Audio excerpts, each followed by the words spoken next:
And we are learning more about the Springfield man who was arrested in Chicopee after leading police on a high-speed pursuit yesterday. We're digging deeper and finding a number of past arrests as he faced a judge on his latest charges. Western Mass News reporter Matt Satilli now joining us live in studio with that story. Matt? Chris and Abby, Carlos Principe stood before a judge at the Holyoke District Court this afternoon. According to court paperwork we obtained, it's far from his first run-in with the cops.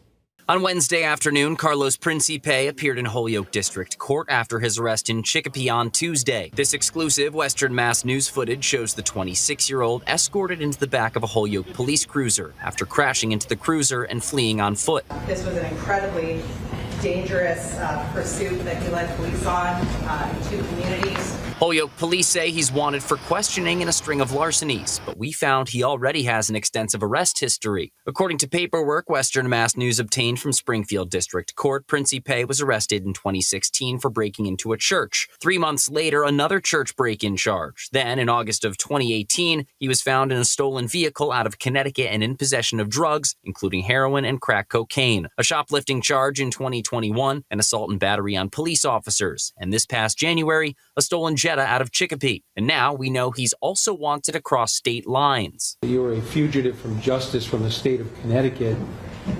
That means that you've been charged with a crime in that state, and or you violated terms of your probation. Principe's attorney stating his case, questioning why police pursued his client. I don't understand why thinking you recognize someone from their car as driving without a license justifies chasing them all day, all over town, and onto the highway.